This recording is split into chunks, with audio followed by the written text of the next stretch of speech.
I was going to start with this incredible positive story out of Argentina. I mean, I have been cautiously optimistic about Milei from the beginning. And I was a little worried, I have to admit, early on, because he seemed to be hiring for his cabinet people who were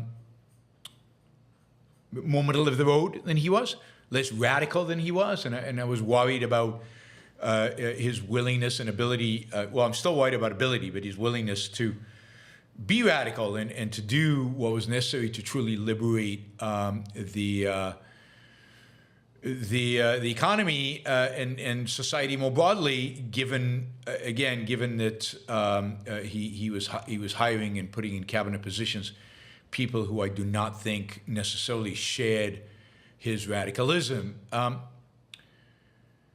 But he gave a speech yesterday, and he listed his program for the next few days, which both executive orders and a legislative program, which was truly, inspiring, and much better than anything I would have expected. Particularly the speech itself.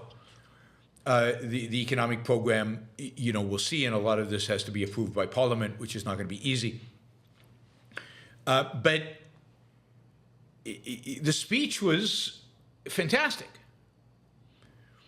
He basically blamed Argentina's problems on decades of collectivism.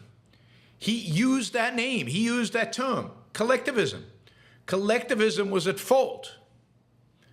And what was needed was more individualism, was more a focus on the individual, liberty and freedom. I mean, this was one of the most philosophical talks I've ever seen a politician give. It was inspiring. And he was surrounded by, I guess, cabinet ministers. He was reading. The talk was obviously had been prepared in writing, so he wasn't his usual crazy, all over the place, yelling and throwing things chainsaw style. This was a very presidential, the press doesn't know what to do with him. First of all, almost all the reports on the speech only deal with the changes in economic policy. They don't talk about the content of the speech, the philosophical content of the speech, or anything like that. Right? The focus is exclusively on the program. They've stopped, interestingly enough, most of the media that I've seen, at least with regard to this, stopped comparing him to Trump and Bolsonaro, because clearly he's no Trump or Bolsonaro. He's thoughtful. He's is articulate. He's reading his speech as well, and he has an agenda, a clear, unequivocal agenda. So they're starting to call him a libertarian. They're just calling him a libertarian, which is not what was happening when he was elected. It was the far-right, Trump-like candidate.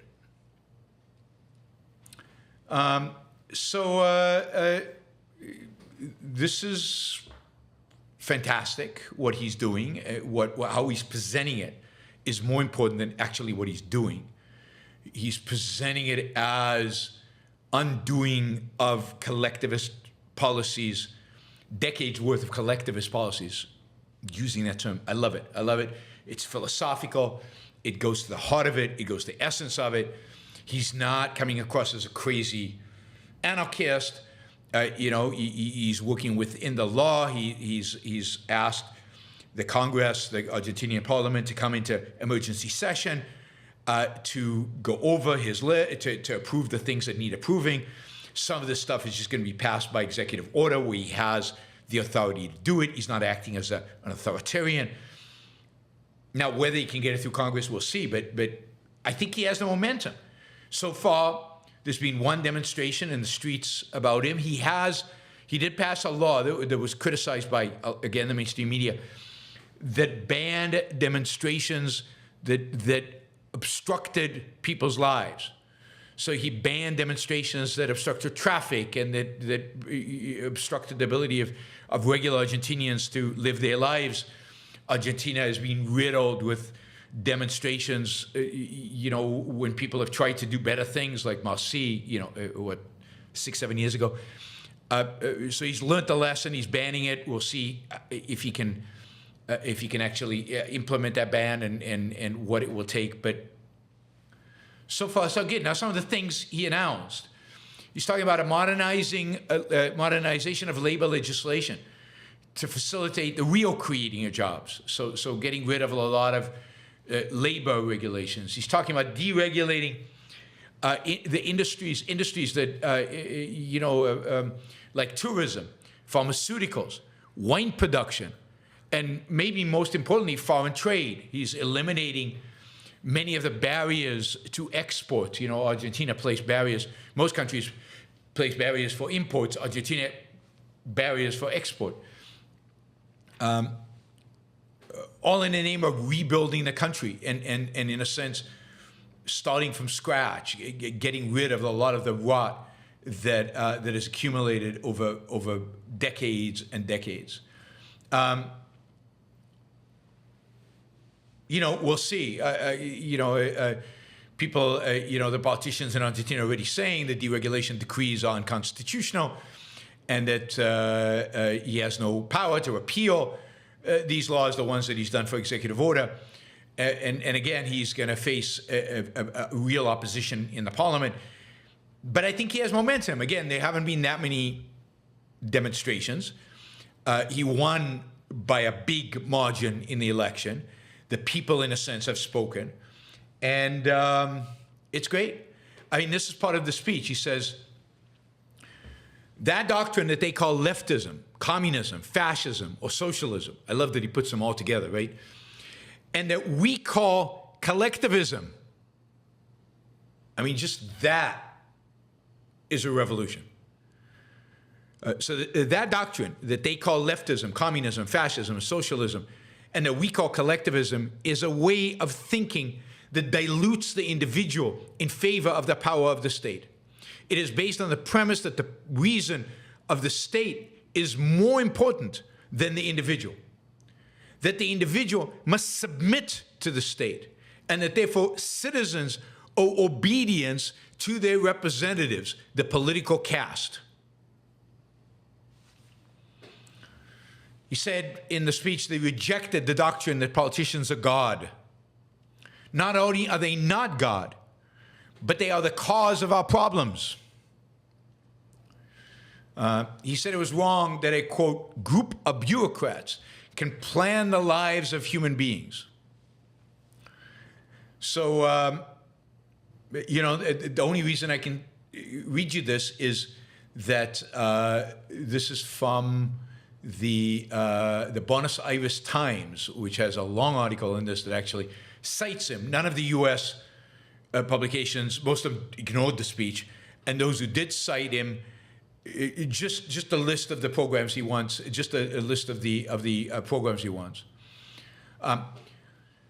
He also said, these reforms, of which I have only mentioned 30 of the more than 300 included, are some of those complemented in the decree. So 7 laws will be struck down by decree, so eliminated, the laws will be eliminated. And that includes laws governing rental of private properties, i.e. rent control, and supply of items at supermarkets. I have no idea what that law is, but it's going away, which sounds fantastic. Yeah, I mean, super exciting details. We'll still find out, but here's some of the things. The decrees, he's decreeing that all state-owned companies be prepared for privatization. Authorize the shareholder control of the Argentinian airlines to be partly or completely transferred to private parties. He's going to deregulate satellite internet services to allow SpaceX's Starlink to operate in Argentina. He's going to eliminate price controls on prepaid healthcare plans.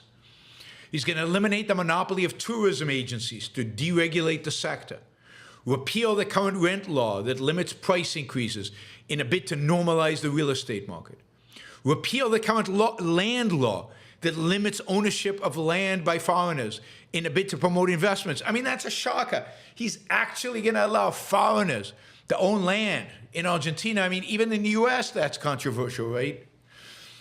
He's going to scrap the current supplier law that allows the government to set minimum and maximum prices and profit margins for goods and services of private companies. He's going to eliminate the Economy Ministry's price observatory to avoid the persecution of companies. I mean, anytime you have repeal, repeal, repeal, I love it. You know, imagine a US president coming in and saying, okay, here are the laws I'm going to repeal. Here are the laws I'm going to work with Congress to repeal, not Obamacare without offering anything and not even succeeding doing that. But imagine, I mean, this isn't Trump. This isn't Bolsonaro. This isn't anybody we are familiar with. I mean, maybe Thatcher at her best. But Thatcher, of course, actually, Thatcher made some pretty philosophical speeches. So Thatcher was good in this trick. But, you know, there's nobody in the U.S. And Thatcher wasn't as aggressive as this and wasn't as definitive. And this is just the first step. And this is just 30 of 300 that he plans to do. And, I think it's really exciting, really, really revolutionary. This is not just a tinkering with the economy. This is not just mealy-mouthed, a few changes here and there.